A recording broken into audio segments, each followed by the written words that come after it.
to our latest Dogs for Pups program that Coach Hankton's done an incredible job. Courtney Gay's done an incredible job working with our players. They're going to kick off a new initiative today. The latest one is in support of the Family Promise of Athens, which I think is a tremendous organization. It helps family in need here around Athens, and also the Northeast Georgia Food Bank. So both these organizations are being targeted by Dogs for Pups, and we're asking everybody to give and fund support of those two organizations. And I know Claude's going to have some information coming out later, but we're really trying to push that. And that Dogs for Pups organization has now been a nationally recognized organization because our players started it and have really done a tremendous job being involved in the local community. So I appreciate the effort they put into it, and it's kicking off today. I was proud of our guys the other night up in Knoxville. I thought really pushed through in some tough adverse situations. And I know these guys are excited to get an opportunity to play at home, last home game of the season, but then, last home game for a lot of seniors who've been a lot to this program, been a lot to our team. We're going to have, seniors honored before the game, and I just can't thank those guys for what they've done to this point for this program. And I always, go back to how do you honor those guys? You play well, and that's our goal, to honor them the right way by playing one of our better games and try to continue to improve as we get ready for Charleston Southern.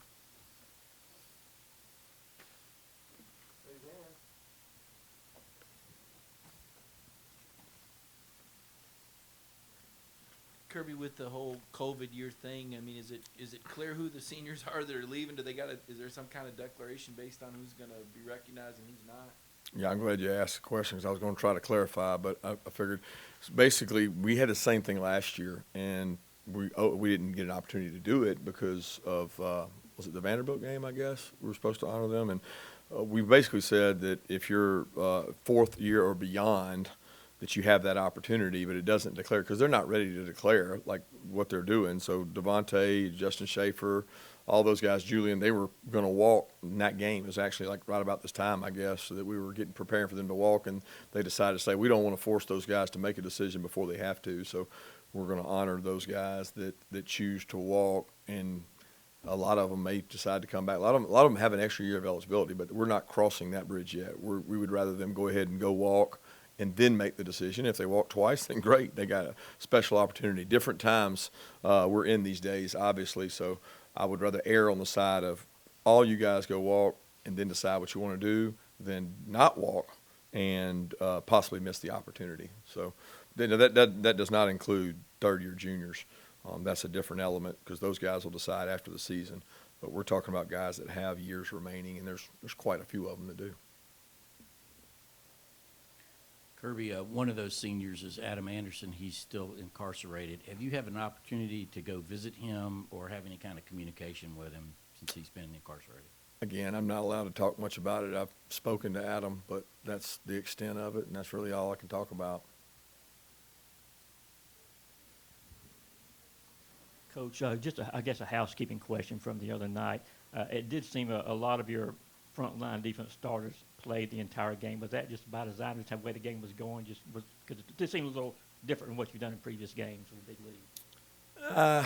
I don't know that any lead's safe when you talk about them. I mean, last I checked, I think they played 13 plays and had 21 points on Kentucky. And, you got to be careful because they score really fast. But we also only traveled 70, of which about 30, I don't know what the number was, what the split was, 35. We play everybody on defense anyway. I mean, most times people are always coming in talking about, the reporters are asking questions like, man, y'all played 28 guys. You played 27 guys.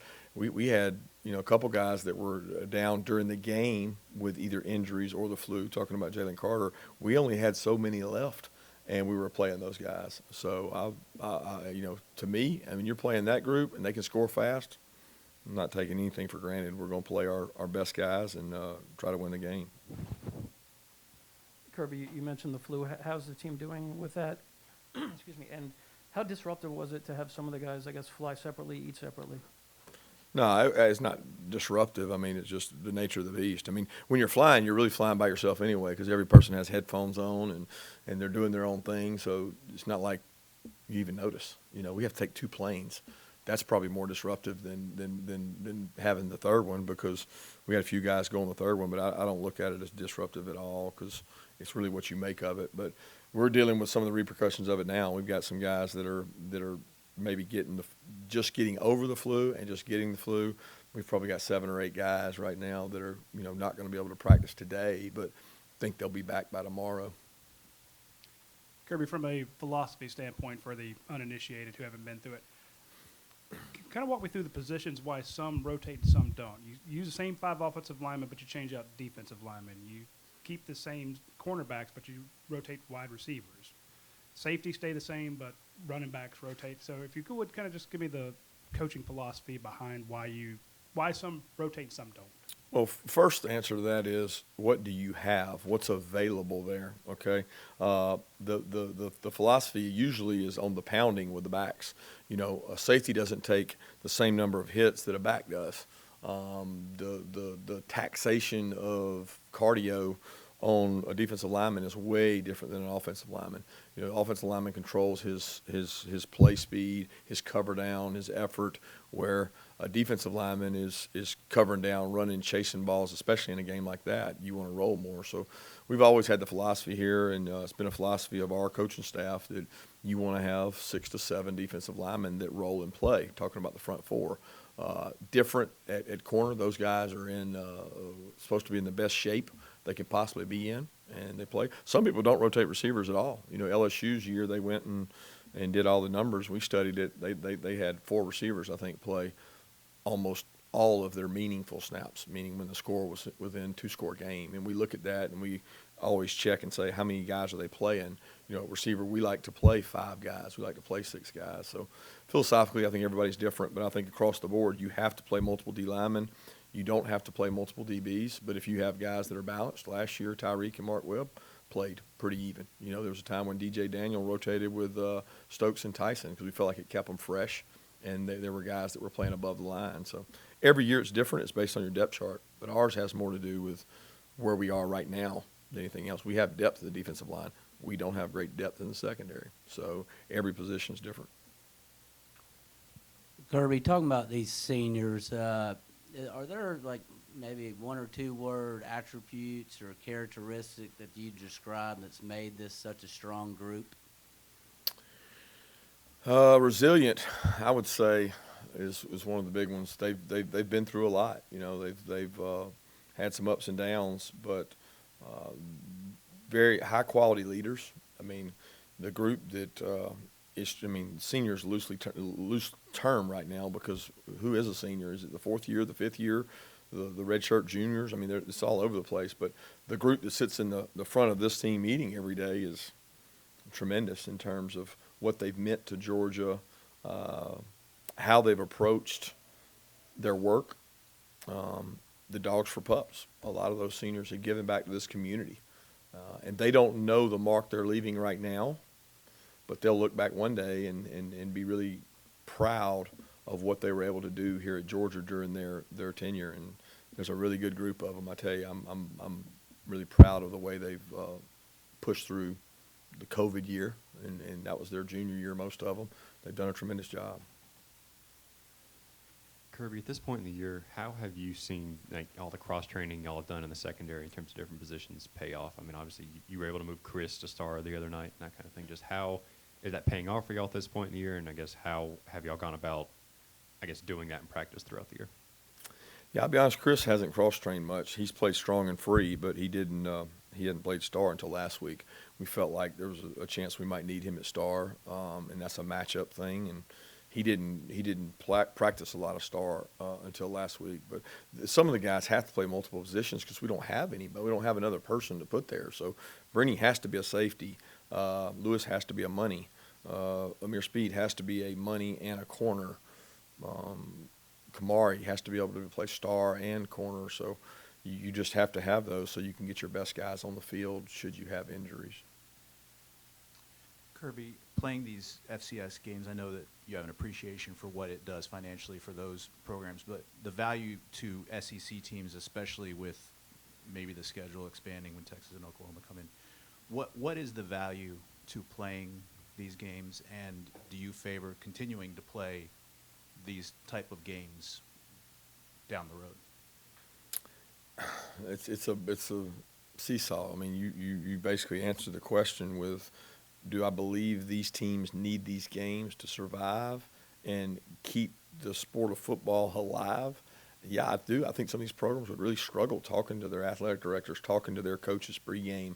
It funds sometimes 50%, sometimes 25% of their budget to have one of these games. And, there's a group of young men that are going to come in here and get an experience they would never get otherwise and an opportunity to go play. So from that perspective, yeah, I'd love to be able to. But what you just mentioned is going to make it hard. I mean, the league's going to expand. The league's getting bigger. There's going to be more games. Fans want the bigger games. Fans don't usually want these games. And it's a pulling of two separate ways. So if you're asking me personally, I'm all about promoting the game of football. When I go to a high school program, I want to promote, how can I help your program? Because my concern is less kids grow up wanting to play football because less of their parents may have played football. They've bridged out to another sport. So when you take away these opportunities at these universities, you take away a lot of opportunities for kids to get scholarships and go play. And some of these FCS schools are what keeps a kid's hope alive to play football in college when he might not be an SEC caliber player. Hey, Kirby, I was just asking for a quick injury update on Nolan Smith, Devontae Wyatt, Dominic Blaylock, Jamari Sawyer, and Arian Smith. Arian, I think we know about, right? So Arian's going to be out. I don't know how long, but he had a fracture in his lower leg, and unfortunate because he's worked really hard. So he's been a tremendous worker, and no kid has been through what he's been through. He got here, had a wrist surgery. He had an accident in the summer and then had a meniscus, came all the way back, got to contribute some last year, comes back, has some growing injuries, wear and tear. He runs track, and then he has a little bit of a growing injury. He misses a little time. He has a little bit of a small issue down on his shin, and then this happens right as he's getting back and getting well, and it was a weird deal. He's just running a route and banged legs with another guy. Not really a contact issue, and then he's out. So it's unfortunate. But the rest of those guys will all be fine, I think. Dom is a little sick, a little under the weather, but Dom's been practicing. Dom's been doing a good job. I think we're going to get Dom back. It's just a matter of him being able to go out there and execute and play at a high level. I think everybody's got this big anticipation, and it's a weight bearing down on Dom. Well, Dom's been practicing. Dom's been healthy. He just hasn't been able to jump in the rotation because we haven't been able to get him enough time with the ones and twos. And so hopefully he'll get a chance to do that this week. Jamari wasn't quite able to play last week. Thought he was close. He went out in warm-ups and went. It bothered him a little. We thought it would be close last week. Thought he'd be an emergency guy, and we think he's going to clear this week. So we're hopeful to get him back. Nolan should be fine. He's got an elbow that's dinged up. Shouldn't be an issue. Devontae Wyatt's fine. Had a little scared in the game, but should be fine. Kirby, kind of piggybacking off that with Jamari and Broderick getting those starts at left tackle, and you guys felt like he was close anyway. Late in the season to try to do the whole best five thing and make some moves, but is it something you would, you guys would consider maybe, Jamari having that chance to move down and play there with the two games that Broderick has gotten in the earlier experience, or is Broderick playing well enough to maybe force your hand in that way? Hard question to answer. We talk about all those things all the time, but I don't always like to share them publicly because I think it's more relative to our team and where we are and not giving the opponent the information. So to be honest with you, we think about that all the time. Jamari practices all the time. We're going to put the best five that give us the best chance to win out there. But it's not as simple as you make it sound. Leave Broderick here, put Jamari there. There's a lot that goes into that that I don't discuss. You told us last year about JT and how he was so anxious to play that he raised his hand to go work scout team and just to get the time in. I'm wondering how he's reacted to his changed role this year since he's been healthy. The biggest change is he's been working with the twos. He goes out to practice and he takes really quality reps and he takes ownership in those. He watches Stetson's reps and he goes over what he saw on defense. A lot of times the plays are the same in terms of what the ones and twos get. So he sits there and anticipates the throws and does like he does in the game and helps the other guy. So I don't know if you're kind of aiming at would he go down to the scout team? That's a way different circumstance right now because he's the guy that's just repping with the twos and getting those reps, and he's done a really good job handling that and continuing to work to get better. And he's doing a really good job when he goes against us. And I say us, all of us defensively. He gets what I call good on good, not scout period. He does a good job with that as well as Stetson does. I mean, both those guys are playing well to me right now. Kirby, after the success you've had to this point, what's the message to your guys ahead of a game where you're supposed to beat them by a lot of points? How do you keep them motivated? I don't even worry about that with these guys. I really don't. This group's got a great leadership. It's an opportunity to honor the seniors. When you get an opportunity to honor this group, it's what you do, man. You go out and practice. You know, they've sold this program on Monday, Tuesday, Wednesday. You earn what you get on Saturday, and that opponent is nameless, faceless, doesn't matter. It's what you do, and I know everybody thinks that's coach speaking trite, but that's what this group's done. They've gone out and practiced Monday, Tuesday, Wednesday, regardless of who we're playing, and they've practiced the right way. Kirby, your inside backers, have they performed what you expected, or a guy like Tyndall that didn't get as much playing time? What do you make of how he's taken advantage of that? Those guys are playing tremendous. They're great leaders. I said in the offseason, there's not two groups on our field, on our practice field, that work harder than the running backs and linebackers. And all offseason, those two were paired together in their little workouts and county fair and agility drills. And I would go group to group, and it was unmatched in terms of the level of competition and work ethic between the backs and the inside backers, and not necessarily against each other. It was within themselves, but they were both in the same group, and it was like if you just measured the effort, it was not a knock on the other groups. It just, people that work hard, people that work hard in the offseason and compete, and I call it strain, they usually play well. And those two groups have really been a big part of our success. Got a nice long look at Xavier Truss today. I believe he played both guard positions. Is he kind of settling into that guard spot? Obviously, he can play tackle too.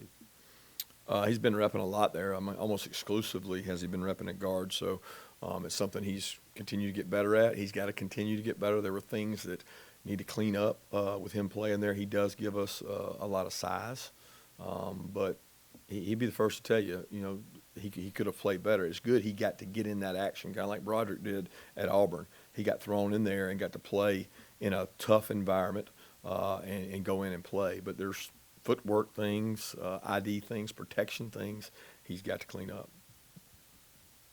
But just straight up, is the plan or hope that JT is able to play this week?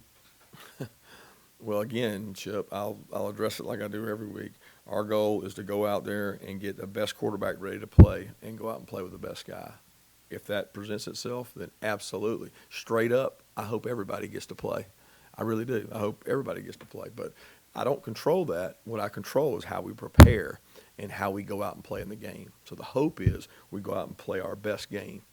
But it would be remiss if you go around thinking that and then you're in the middle of a game in the fourth quarter. You know what I mean? Like you got to go prepare to play your best possible game and play your best players and get the best guys out there. And hopefully we get a chance to play all the guys to get to dress out. But Charleston Southern's not thinking about that. That's not what they're thinking about. Kirby, I know you're a golfer, clearly not this time of year, but I counted it this morning. There's going to be 11 former Dogs going off at the RSM Classic this week down at Sea Island. What does that kind of TV recognition for the university help with football? And then finally, are there any disciplines from the game of golf that transcended coaching? That's too many questions for one. As far as representing the university, our golf program does a tremendous job. I think, if anything, it sells Coach Hack's program and his ability to go recruit and have talent come out of the state. And it's pretty incredible when you look at the tour and how the success of the Georgia golfers has been. As far as how it benefits us from football, I don't really see the correlation there because not a lot of the guys that we recruit are paying attention to how many Dogs are on tour. But I'm certainly proud of what they've done and what they've been able to do, and we'll be watching how the finish goes this weekend down there. As far as lessons, I would say that golf is a game of patience, and it tries your patience. Because even when you're at your best, you're not perfect, and that's the same way with football.